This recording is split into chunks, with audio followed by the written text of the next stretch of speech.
Oke, hai semuanya, kembali lagi ke YouTube channel saya. Kali ini saya akan berdiskusi mengenai jurusan pendidikan bahasa Inggris. Nah, ini menarik karena banyak dari adik-adik, dari subscribers yang sering bertanya bagaimana prospek pekerjaan dari sastra Inggris atau pendidikan bahasa Inggris.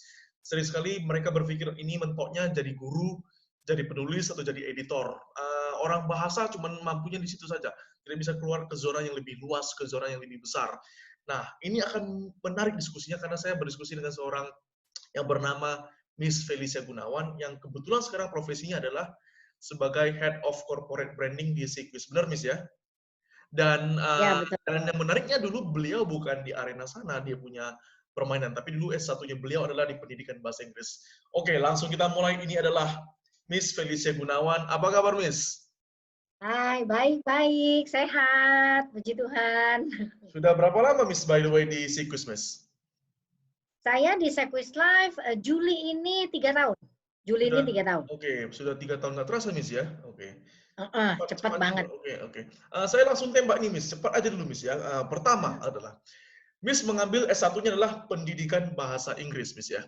Oke. Betul. Dari sekian banyak jurusan yang bisa dipilih, bisa psikologi, bisa marketing communication, bisa ke IT, bisa sistem informasi. Kenapa larinya ke sana, Miss? Out of all options that you could have taken, kenapa larinya ke sana, Miss? Oke. Jadi sebagai anak muda yang waktu itu usianya 18 tahun lah ya, kalau nggak salah kita mendaftar ke kuliah gitu ya. Satu dasar pemikiran saya adalah gini, saya mau enjoy masa-masa kuliah saya. Saya mau masa-masa kuliah saya itu bisa bisa dijalani dengan prestasi gitu ya. Jadi nggak so-so ikut-ikutan doang. Dan nanti keluar-keluarnya juga kalau bisa cepat kerja, bisa cepat cari duit gitu ya. Karena Oke. saya waktu itu memang punya tuntutan bahwa saya nggak mau membebani orang tua dengan minta uang terus gitu ya. Nah jadi saya berpikir kebetulan bahasa Inggris adalah bidang yang paling saya senengin dari zaman kecil, dari SD lah gitu ya. Itu bahasa Inggris buat saya hobi mungkin ya, tapi emang keren aja gitu kayaknya kalau bisa ngomong bahasa Inggris dengan benar tuh keren Mhm. aja. Jadi saya dari kecil emang udah denger musik, cari teks lagu gitu ya. Zaman dulu masih zaman kaset. Jadi nggak ada teksnya tuh, nggak kayak sekarang teksnya udah tersedia di mana-mana gitu ya. Zaman dulu kita harus rewind, playback gitu ya, terus-menerus hanya untuk catat teks lagu ya. Jadi Betul, saya betul. berawal dari situ. Gimana caranya saya bisa nyanyi ini lagu tapi ada teksnya yang saya bisa ikutin. Ya udah saya catat sendiri gitu. Rewind, play terus aja begitu. Nah, mulai dari situ akhirnya saya memutuskan masuk ke Fakultas Keguruan dan Ilmu Pendidikan, FKIP namanya, di Universitas Atmajaya. Simple karena saya pikir, kalau misalnya Fakultas Ekonomi, kayaknya sarjana ekonomi udah banyak ya. Terus kalau teknik, aduh saya nggak minat gitu belajar teknik gitu kan. Sehingga saya lihat Fakultas Keguruan dan Ilmu Pendidikan Bahasa Inggris, waktu itu jurusan yang saya ambil, ada macam-macam. Ada bimbingan konseling, bisa jadi guru bimbingan konseling, tapi ada juga bahasa Inggris, ada juga pendidikan untuk guru agama.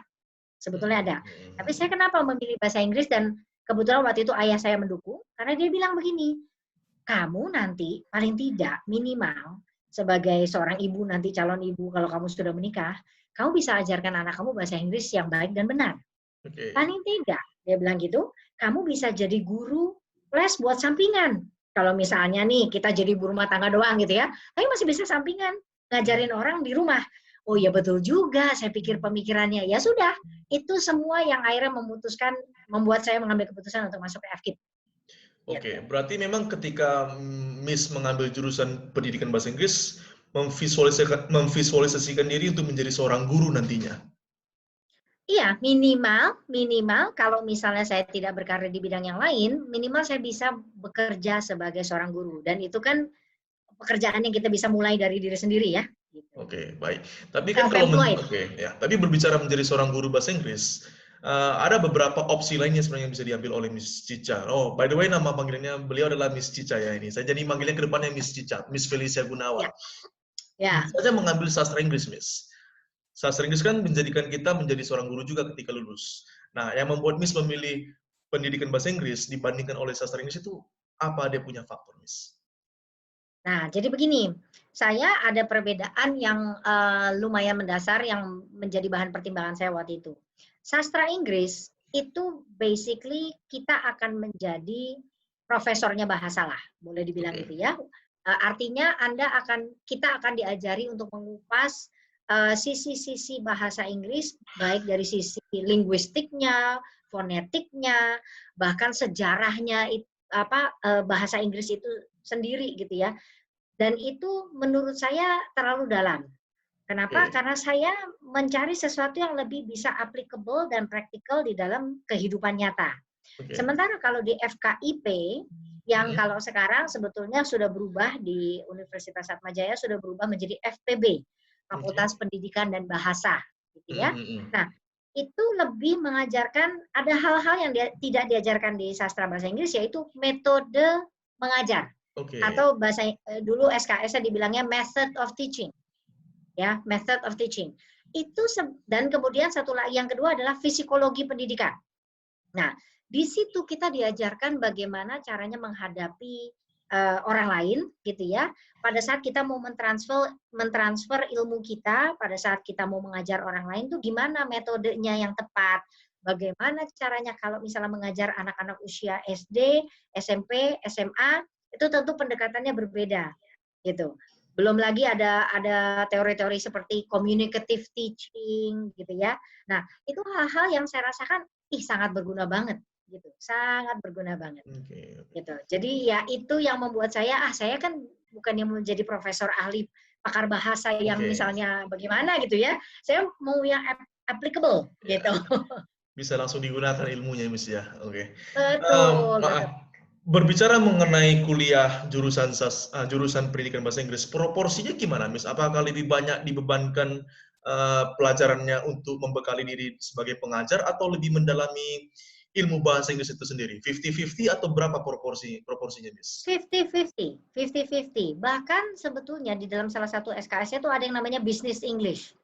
So, it doesn't have anything to do dengan mengajar kan gitu. Business English itu so how you write a business letter in English gitu. Bahkan ada lagi public speaking gitu, how you present yourself and how you speak in front of the public gitu. Jadi menurut saya cukup balance gitu. 50-50 lah ya, masih seimbang. Ideal, proporsinya cukup ideal. Lalu ketika sudah lulus, first jobnya seorang guru, Miss? Full time, part time, les-lesan? Ya, jadi begini, pada saat saya lulus, sebetulnya gini, saya udah mulai bekerja di semester terakhir sebelum lulus. Balik lagi keinginan saya soalnya... Semester 8 lah, Miss ya? Semester 4 tahun ya, Miss, nah, kuliah, Miss ya? 4 tahun, Miss ya? Saya 4 tahun, saya cukup ngebut. Normalnya berapa, Miss? Berapa? Normalnya bukan 4 tahun ya? Normalnya sebetulnya bisa, idealnya 5 tahun. 5 tahun, kalau SK. Kalau jalur cepatnya saya bisa 4 tahun, karena satu semester saya bisa mengambil 24 sampai 26 SKS. Itu cukup banyak. Berarti fast track-nya zaman Miss itu adalah 4 tahun. Karena zaman saya itu normal itu 4 tahun, fast track-nya 3,5 tahun. Kalau kita 4 tahun sih, 4 tahun. Karena tetap di semester terakhir itu tetap harus ada tugas akhir yang disubmit kan, gitu. Jadi tetap 4 tahun, 8 semester. Nah, jadi saya di semester ke-8 itu, saya sudah menerima sebuah pekerjaan. Sebetulnya ini pekerjaan yang enteng lah gitu ya, cuma emang dasarnya saya kepingin punya duit aja gitu. Jadi saya menerima pekerjaan itu deket rumah, nggak jauh, sebagai account executive yang intinya menghubungkan klien dengan perusahaan advertising yang saya wakili. Jadi klien yang pingin bikin cetakan, yang pingin bikin desain, brosur gitu ya, nah saya AE-nya. Nah, gitu. Itu pekerjaan pertama saya, terus sambil menyelesaikan tugas akhir gitu ya. Terus kemudian begitu lulus, sudah wisuda, betul, saya diajak langsung sama dosen saya. Waktu itu dosen saya punya proyek memasukkan pengajaran kurikulum bahasa Inggris ke sekolah-sekolah TK sampai SD. Kebetulan memang afiliasinya lebih banyak ke yayasan Katolik. Jadi TK, SD Katolik, jadi dosen saya mensuplai kurikulum plus teachers-nya. Jadi akhirnya saya diajak gabung gitu ya, karena memang dosen tersebut juga cukup dekat gitu sama saya, dan dia bilang, oke, Felicia, gabung, dia bilang gitu kan.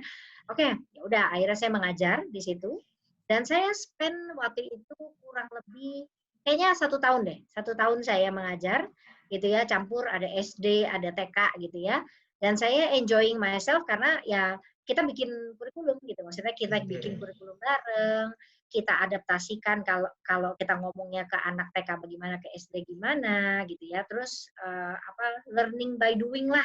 Kadang-kadang teori di dalam kertas kurikulum pada saat ngajar you have to adjust a bit tergantung audiensnya. Nggak bisa plek-ketiplek pakai yang bahan yang sama gitu. Kadang-kadang Tidak gitu. ada one fits all, itu nggak ada berarti di dalam teaching Miss ya. Nggak ada. Harus adaptable berarti sebagai guru. Oke. Yes, guru Satu itu tahun. harus kreatif. Oke. 1 tahun di sana, lalu selanjutnya kemana tuh Miss? Nah, kebetulan memang jalannya Tuhan ya, semua udah diatur. Baik. Ada lowongan pekerjaan yang datang ke saya untuk bertugas kembali lagi sebagai account executive di sebuah perusahaan properti. Di sebuah perusahaan properti. Yang kalau sekarang properti tersebut sudah terkenal, namanya Tanjung Lesung Beach Resort. Oke. Nah, tapi saya kerjanya bukan di Tanjung Lesung ya. Saya kerjanya waktu itu di salah satu gedung yang terkeren di zaman itu. Oke, baik. Adalah World Trade Center, Sudirman. Ya, World Trade Center. Dan di situ saya belajar dari nol. Boleh dibilang belajar dari nol. Saya belajar untuk bagaimana caranya membuat sebuah advertising and promotion plan. Saya belajar untuk mengurus kontrak perjanjian kerjasama sampai dengan invoicing gitu ya, purchase order dan purchase request dan invoice segala macam gitu ya. Itu hal-hal yang sifatnya berbau-bau ekonomi yang kebetulan di kampus memang saat itu di tahun saya belum diajari. Tapi I believe kurikulum sekarang gitu ya harusnya sudah mengajarkan hal-hal yang sifatnya ekonomi atau bisnis lah. Oke. Gitu. Nama profesinya apa tadi Miss ya? Account eksekutif ya? Account eksekutif di mana saat itu saya bertanggung jawab untuk menghandle budget perusahaan untuk advertising dan promotion. Artinya yang pasang iklan itu di tangan saya. Yang gitu. artinya juga ini bukan dipelajari di waktu perkuliahan Miss ya sebenarnya ya. Tidak ada. None of this tidak dipelajari sama sekali di kuliah. Oke, berarti mulai dari zero. English for sure. English for sure. Karena kebanyakan iklan yang kita pergunakan di zaman itu bahasa Inggris. Oke, gitu ya. tapi core skills dari seorang account eksekutif itu tidak didapatkan dari perkuliahan Miss ya? Boleh dibilang sih tidak. Gitu. Tidak secara langsung. Learning by doing, artinya saya belajar sebetulnya membuat iklan yang baik seperti apa gitu ya. Terus kemudian saya mempelajari ukuran-ukuran iklan di koran-koran, saya mempelajari koran mana yang bagus, harganya mana yang bisa murah gitu kan. Hal-hal seperti itu sampai managing budget tahunan. Dan itu semua budget tahunan sebetulnya it's a logical thinking lah ya. Gitu. Sama aja kayak kamu bikin budget belanja bulanan deh. Cuma bedanya ini belanja iklan, tapi iklan perusahaan dan buat 12 bulan gitu. That's the same. Ya, you only use your logic and willingness to learn. Itu yang saya nggak bisa lupa. Karena sebagai anak yang waktu itu usianya 22 tahun, saya masuk ke sebuah perusahaan besar yang saya nggak tahu banyak, tapi saya kerjaannya boleh dibilang nanya, ngegerecokin semua orang. Misalnya nih, caranya makan siang. Saya samperin satu cici, waktu itu kakak cici gitu ya sama dia. Saya duduk sama dia, kita makan siang bareng yuk. Nah selama makan siang itu saya nanya mulu. Saya nggak bisa lupa, dia juga nggak bisa lupa sama saya. Gitu. Nanya, kalau ini bagaimana Ci? Kalau ini bagaimana Ci? Kalau ini bagaimana Ci? Gitu. Disitulah kita belajar. It's basically willingness untuk kitanya belajar, itu aja. Dan berapa lama tuh Miss di posisi tersebut? 1 tahun setengah. 1 tahun setengah? 1 tahun setengah. Berarti 1 tahun pertama di mengajar tersebut yang di range anak-anak dan TK dan SD, lalu setelah itu jadi AE lagi. Setelah dari itu kemana lagi lompatnya, Miss?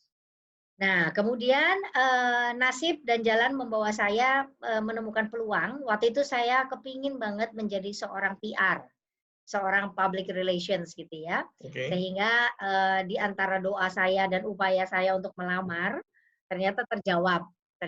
Singkat cerita, saya berhasil mendapatkan pekerjaan menjadi seorang PR officer, public relations officer di sebuah hotel berbintang 5 di Jakarta. Ini ditawarkan atau Miss mencari bola? Saya itu mencari bola. Mencari bola. Kemudian puji Tuhan saya diterima gitu ya. Saya pingin tahu apa rasanya menjadi seorang PR. Jadi waktu itu saya sempat pingin sekolah. Saya kepingin sekolah di LSPR, ya, London School of Public Relations. Waktu itu mereka belum jadi university, masih college gitu ya. Di mana Saya itu, Miss? Di sempat, Karet atau di Gading itu? saya Sudirman? waktu itu posisi mereka masih yang di karet, Oh, yang di Karet. Yang sekarang di Sudirman ya. Park ya? Ya, ya, Ya, ya, dulu ya, belum oke. ada, dulu Oke, belum oke. ada. Dulu di karet. Nah, kemudian di karet tapi yang bukan Sudirman Pak, jadi yang sebelah kiri tuh gedung Oke, singkat, oke. ya. Oh, ya. Nah, kemudian sebelum saya memulai sekolah di situ, ternyata saya udah keterima duluan jadi PR. Again, learning by doing. Ya, Oke. no theory, no sekolah, learning Berarti by doing. PR ini nggak Belajar. berhubungan dengan AE, Miss ya? EI itu nggak berhubungan ya? Tidak, Oke, tidak oke. sama sekali. Oke, Ya, oke. tapi memang ada satu hal yang sama, ada satu benang merah yang sama sebenarnya di dunia marketing dan di dunia PR ya maupun pada saat kita kuliah bahasa Inggris ya, kemampuan kita untuk menulis dan bercakap-cakap dalam bahasa Inggris, so writing compositions gitu ya, sama your public speaking skill itu selalu harus ada. Di seorang PR harus bisa menulis dengan baik dalam bahasa Indonesia maupun dalam bahasa Inggris. Seorang PR harus bisa berkomunikasi dengan baik dalam bahasa Indonesia dan bahasa Inggris. It's the Oke, same thing dengan yang menjadi AE gitu ya. oke, oke. Oke, di sana basically saya jalani, tapi memang kadang-kadang kan apa yang kita lihat indah di luar itu kan begitu kita jalani belum tentu itu cocok dengan kepribadian kita gitu ya. Saya jalani tidak lama, itu cuma 3 bulan, karena saya menemukan bahwa ternyata pekerjaan ini apalagi menjadi PR di sebuah hotel itu bukan merupakan panggilan saya, tidak sesuai dengan kepribadian saya. So Oke, that's berapa why lama itu, waktu itu Miss? saya cuma 3 bulan. Ya, Oke. saya 3 bulan, tapi kemudian 3 bulan tersebut saya memutuskan untuk resign. Kenapa? Karena saya melihat bahwa menjadi PR di hotel bukan sesuai dengan kepribadian saya. Apanya yang nggak mengenakan memang ya, Miss? Bukannya itu awalnya yang diidamkan, tiba-tiba bisa keluar. Apanya yang tidak sesuai? Ini ekspektasi yang tidak sesuai dengan realitanya di mana itu, Miss? Oke, jadi gini, PR itu ada dua lah ya. Kalau PR itu di company, di perusahaan, basically they are dealing with business and economy industry, gitu ya, business and economy related lah, gitu. Tetapi kalau misalnya you're talking about PR in a hotel, you Hmm. are in entertainment and lifestyle business. Oke. Ya, so ada faktor bisnisnya, ada faktor ekonominya, tapi there is more to it, which is lifestyle and entertainment terutama. Sehingga secara jam kerja, for example, entertainment is, you know lah, 24 hours, Ah, right? ya. Right? Ya, ya, ya. Ada artis datang, using the ballroom untuk nyanyi, gitu ya. Their concert is what? Starts at 9 p.m. You know, those thing yang membedakan antara pekerjaan PR di industri Hotel. lain dengan pekerjaan PR di hotel. So Iya, I think oke. that's one of it. Ya. 3 bulan di sana, keluar, lanjut kemana transisinya, Miss?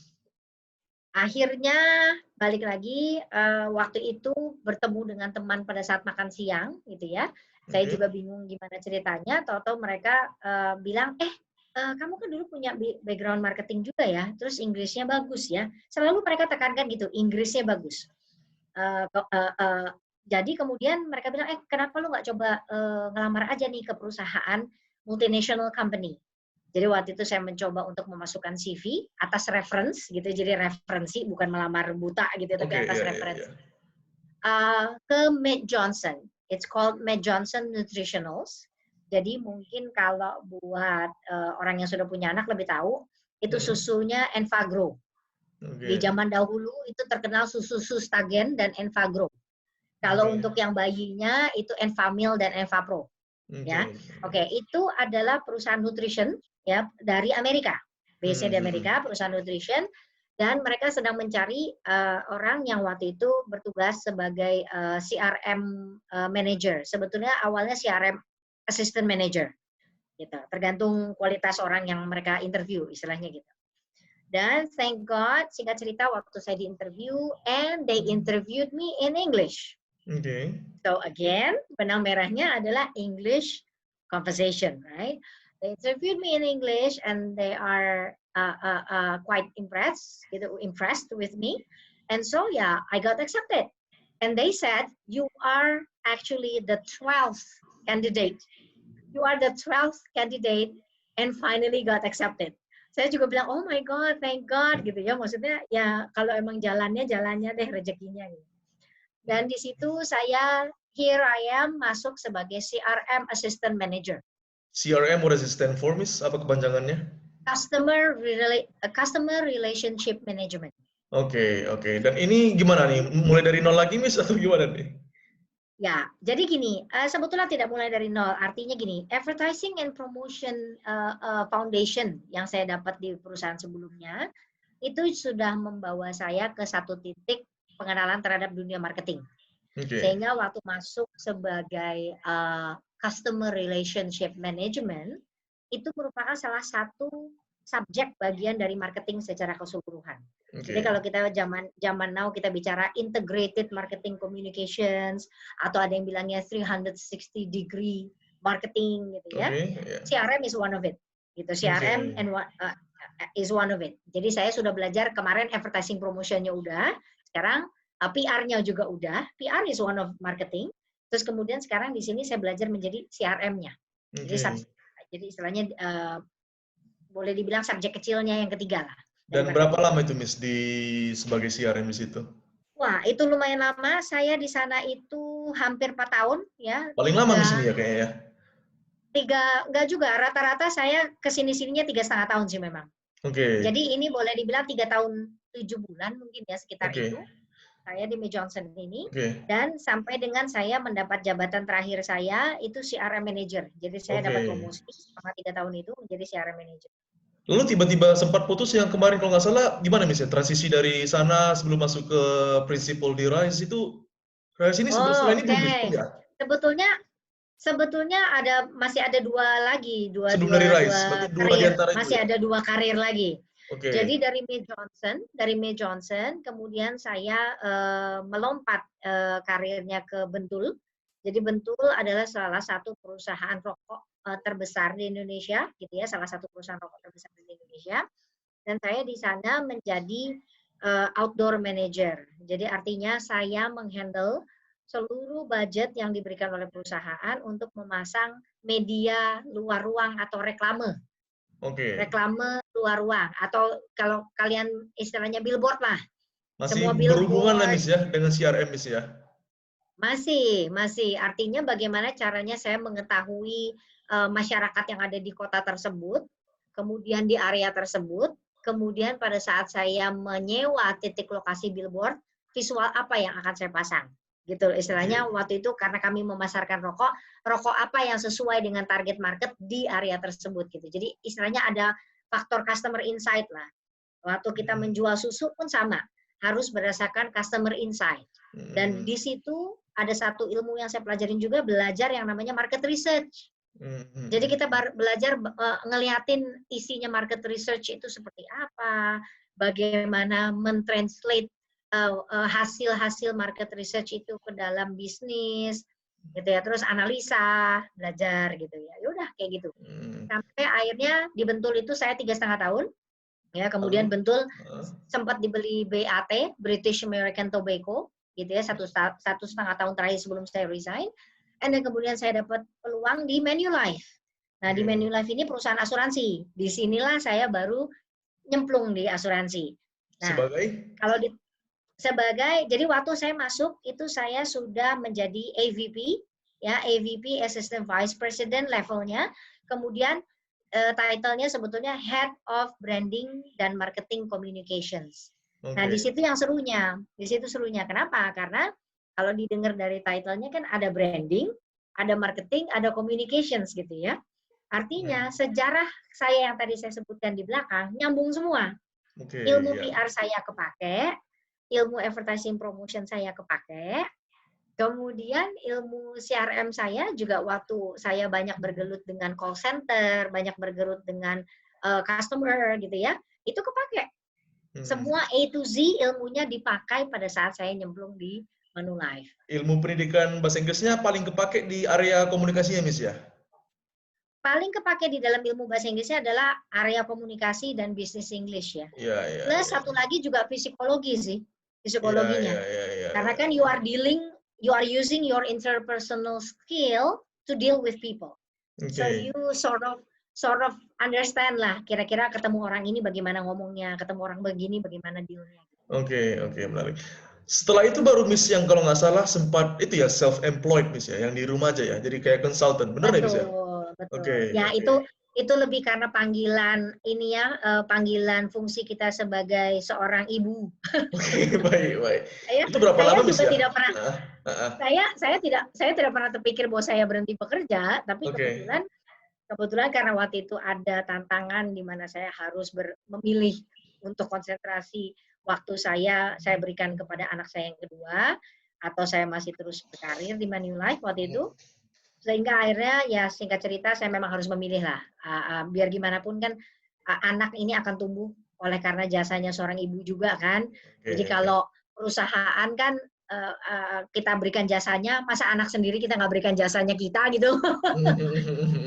Akhirnya itulah yang membuat saya berhenti sementara waktu, konsentrasi ke anak, tapi juga berhenti totalnya juga cuma 6 bulan, Oke. selebihnya itu adalah proyek-proyek sebagai brand consultant yang datang yang saya kerjain sambilan, part-timer.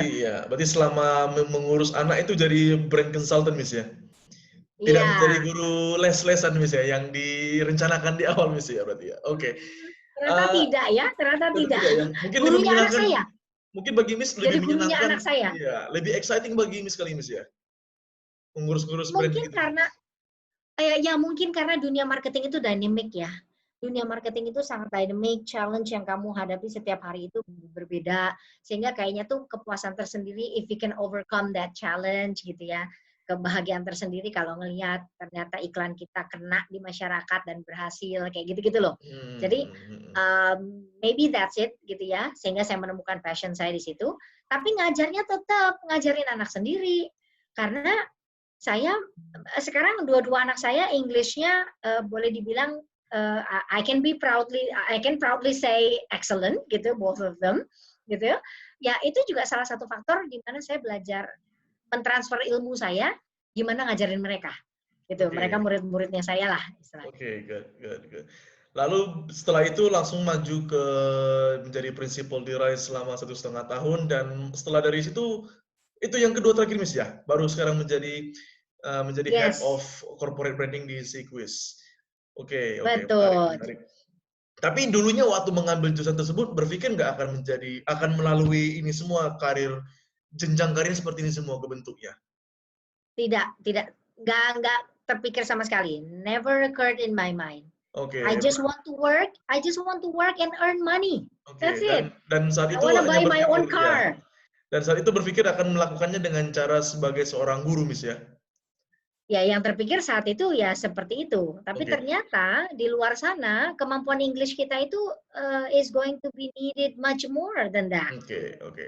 Itu kan 50%-nya yang dipelajari, Miss, kan bahasa Inggrisnya. Dari aspek teaching-nya yang 50% lagi, ada nggak sebenarnya aspek-aspek dalam teaching yang membekali Miss untuk profesi-profesi yang Miss lalui selama jenjang karir tersebut? Ada nggak hal-hal tertentu yang, Ya, oh kayaknya applicable nih di aspek-aspek di luar dari teaching itu? ya. Tadi yang saya katakan satu adalah aspek teaching iya, gitu ya. Terus kedua tadi ada pelajaran business English itu juga membantu. Sama yaitu psikologi pendidikan. Karena Oke. biar gimana pun, even though kita udah meniti karir sampai di jabatan tinggi sekalipun gitu ya, Mhm. eventually kita harus bisa mendidik alias mentransfer ilmu kita kepada tim kita gitu. Oke. Jadi sebagai orang yang sudah di posisi head kan pasti ada tim gitu Oke. kan. Timnya 10 orang, 11 orang misalnya gitu. Nah, how you're able to transfer your knowledge gitu well to them. Kenapa? Karena saya juga beberapa kali saya temukan ada leader-leader yang just cannot transfer their what they want and their knowledge to them very well. Banyak Mhm, mhm. leader yang sangat smart, tapi in terms of transferring what they want or delegating what they want to their team, itu nggak nyambung, Oke. nggak bisa ditangkap Iya, iya, gitu. iya, iya, iya, iya. So that's the key lah, gitu. That's one of the Mhm. key. Oke, saya juga sering dapat pertanyaan seperti ini, Miss. Mereka berpikir apakah sebenarnya perlu jago fondasinya dulu nggak sebelum mengambil jurusan tersebut. Nah, Miss sebelum kuliah bahasa Inggris, katakan setelah lulus SMA, itu kemampuan Inggrisnya di mana Miss ya? Katakan sekarang Miss anggap aja di angka 100 lah. Your English is 100. Saat itu di mana Miss skalanya? Miss kemampuan bahasa Inggris Miss 60, 70, 65? Sebelum memulai kuliah, berarti setelah lulus SMA, range-nya berapa Miss? Kayaknya sih kalau di scoring ya, waktu itu saya waktu ngedaftar di Atma Jaya itu di FK Bahasa Inggris itu memang saya punya Inggris mungkin udah let's say 85 ke 90 maybe. Berarti saya sudah memiliki kemampuan yang cukup baik sebenarnya Miss. Sebelum Ya, kuliah. boleh dibilang begitu. Boleh dibilang begitu. Oke. Cuma saya tidak tahu bagaimana caranya mengajar atau Oke. mentransfer ilmu. Nah, itu yang Oke, saya nggak tahu. berarti tujuan utama kemarin mengambil jurusan tersebut bukanlah untuk mengimprove Inggrisnya. Mungkin iya, tapi lebih kepada cara mengajarnya, Miss ya. Oke, oke, oke. Dua-duanya juga Oke, gitu. oke. Tapi saya memang berpikirnya udahlah cari ilmu yang memang bisa diaplikasikan dengan mudah dan bisa mendapatkan pekerjaan atau membuka pekerjaan. Oke, dengan kemampuan Miss yang sudah lumayan saat itu sebelum masuk kuliah, dan selama 4 tahun perkuliahan, ada nggak tantangan yang terberat gitu Miss yang dilalui selama 4 tahun kuliah? Baik mungkin dari segi internal secara perkuliahan maupun secara eksternal, faktor-faktor dari lain gitu. Ada nggak hambatannya yang hampir membuat kayaknya nggak lulus nih, kayaknya bakalan extend nih gitu? Atau it's all smooth? Kayaknya kalau kuliah ya, saya rasa anak-anak kuliahan juga pada merasakan hal yang sama ya. Which is? Ada aja gitu kan mata pelajaran yang emang sebetulnya bukan core intelligence kita kan. Tidak relevan ke itu. Ya kan? Kan kita percaya sama multiple intelligence, right? Yes. Ya. So, artinya ada pelajaran-pelajaran mata kuliah wajib yang harus kita ambil, even though sebetulnya we don't like it gitu loh. Ya mau nggak mau dijalanin gitu. Paling itu ya, that's one of the I think that's all deh. Dan Karena dalam kasus I pretty much enjoy my kuliah gitu. I pretty much enjoy my college years. Oke, kalau boleh dikasih tahu apa kira-kira itu bagian-bagian yang tidak sesuai dengan passion Miss saat kuliah, yang menurut Miss tidak relevan dengan ketertarikan Miss? Itu loh, aduh saya lupa loh. Itu udah was a long time ago ya Ale ya. Yeah, it's okay. Mata kuliah yang kayak Pancasila itu oke. PKN something ya, berarti ya, oke bisa. Oke. ya terus kewarganegaraan kewiraan kayak gitu-gitu deh. Oke. Terakhir Miss, last question. Apa kira-kira Miss punya nasihat nih bagi orang-orang yang berpikir masih galau mau ngambil jurusan pendidikan bahasa Inggris, mau mengambil jurusan sastra Inggris, mereka tidak yakin nih. Mereka berpikir ke depannya gimana nih. Belum yakin dengan prospek yang bisa dilakukan atau diterima dari jurusan tersebut, Miss. Oke. Ada banyak sudut pandang nih ya. Jadi saya coba beberin satu-satu dari kepala saya gitu ya. Satu. Baik. If you like English, kalau memang Anda menyukai bahasa Inggris, satu. And Anda merasa bahwa kayaknya dengan bahasa Inggris saya yang lumayan bagus, saya bisa membantu mengajar orang-orang yang membutuhkan pengajaran bahasa Inggris. Dan FKIP atau FPB gitu ya, Fakultas Keguruan Bahasa Inggris is the place. Satu. Kenapa? Karena kita tahu sekarang ini dengan masyarakat ekonomi ASEAN, MEA, ya, artinya English is boleh dibilang number one language lah, gitu ya. Yang keduanya Mandarin. Artinya mau tidak mau, suka tidak suka, Anda harus bisa bahasa Inggris. Dan itu dalam bentuk percakapan maupun tulisan. Kenapa? Karena dalam bisnis nantinya Anda harus review kontrak, bikin kontrak, semuanya dalam bahasa Inggris. Jadi bukan hanya ngomong jago, tapi juga nulis juga harus benar grammarnya. Gitu ya. Itu yang saya rasakan sekarang. Artinya, prinsipnya adalah gini, kalau mau bahasa Inggrisnya doang, kalau cuma mau belajar meningkatkan kemampuan bahasa Inggrisnya, saya rasa banyak metode-metode yang bisa digunakan untuk meningkatkan kemampuan bahasa Inggris, Ale. Artinya gini, nggak mesti lewat kuliah, nggak mesti lewat universitasnya, betul. Ya kan, kursus aja yang banyak, yang dalam, latihan sendiri gitu, istilahnya gitu kan. Bukan berbentuk kuliah. Jadi balik lagi, kalau cuma mau meningkatkan kemampuan bahasa Inggrisnya, maka ada banyak cara untuk meningkatkan kemampuan bahasa Inggris, tidak mesti lewat kuliah. Sementara yang kedua, kalau Anda sudah bahasa Inggrisnya bagus, tapi Anda kepingin membantu orang-orang lain di luar sana yang notabene di masyarakat Indonesia masih banyak yang Inggrisnya masih belum terlalu bagus, Anda mau bantu, berarti bisa memilih Fakultas Pendidikan Bahasa. Karena berarti Anda bisa membantu.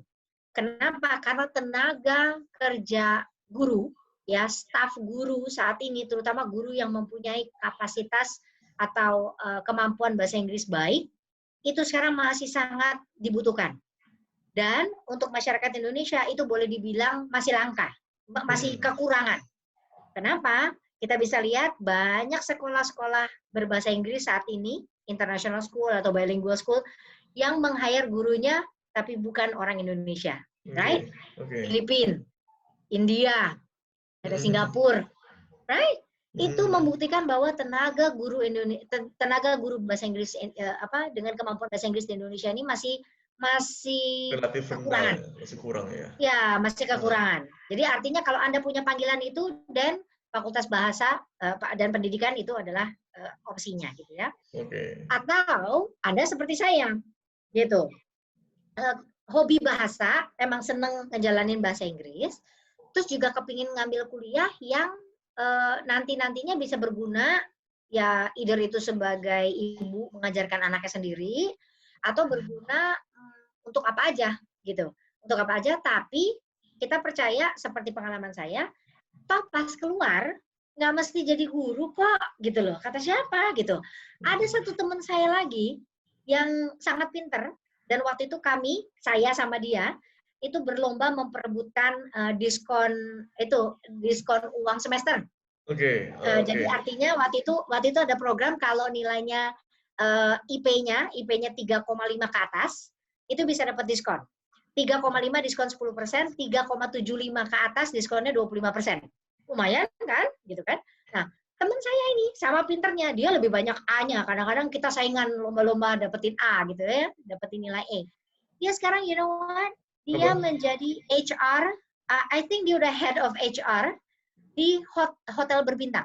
Dan dia sempat bekerja di Shangri-La Chain itu di Maldives.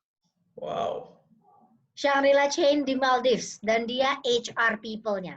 Saya rasa sekarang udah HR head kayaknya ya. Saya juga lupa persisnya title-nya apa gitu. See? It's all about English. You can learn everything else by learning by doing gitu loh. You can learn everything else out there gitu loh. Nah, beliau itu sempat nggak menjadi guru, Miss? Awal-awalnya atau sudah langsung lari ke sana? Oh, sempat juga? Sempat. Dan berbicara anak dia Inggrisnya bagus. Dia punya anak Inggrisnya bagus banget. Karena didikan dari beliau kali ya, sama kayak Miss ke anak-anak Miss. Dan dia waktu itu sempat menjadi translator. Dia menerima pekerjaan translator dan itu lumayan. Satu lembar itu kalau salah waktu itu ya 100.000 gitu per lembar or something. Berapa banyak persentase teman-teman Miss alumni sastra pendidikan bahasa Inggris yang akhirnya keluar tidak menjadi seorang guru, kayak Miss contohnya, bagian ini, bagian corporate branding, bagian HR, 25%, 20%? Sayangnya saya tuh terus terang belum pernah ngabsenin ya, Harusnya memang saya absenin sih, satu angkatan. I think 10% ada loh. Karena kan kita satu angkatan aja kayaknya, 200-an, 100-an lebih, 200-an satu angkatan, maybe ya, correct me if I'm wrong, karena saya udah nggak pernah ngitung juga, udah lama. Tapi I think 10% ada loh. 10%, berarti the rest teachers ya? Ada yang bisnis, ada yang bikin usaha, ada yang bekerja seperti saya, bahkan ada satu teman saya yang sekarang kerja di asuransi juga, asuransi pesaing kami. 10% itu yang non-teachers kan, Miss ya? Bener yang non-teachers. Itu berarti 90% itu teachers? Enggak juga. Jadi ada juga yang finally ya berhenti dan nggak bekerja alias jadi ibu rumah tangga. Baik. Tapi kalau yang saya dengar yang laki-laki itu sih kebanyakan usaha jadi wira swastawan gitu ya. Sama ada juga yang ngajar. Oke, baik. Sekian Miss, cukup menarik pembahasannya. Mungkin nanti saya akan tunggu komentar-komentar dari audiensnya bagaimana, meresponnya bagaimana. Mungkin kita akan adakan follow up sesi lagi nanti dengan Miss Ica kapan-kapan ya, Pak. Miss Ica, terima Yes, kasih banyak terima Miss kasih. ya. Thank you so Thank much you. untuk dia punya waktu. Mudah-mudahan kita ketemu lagi di lain waktu, Miss ya.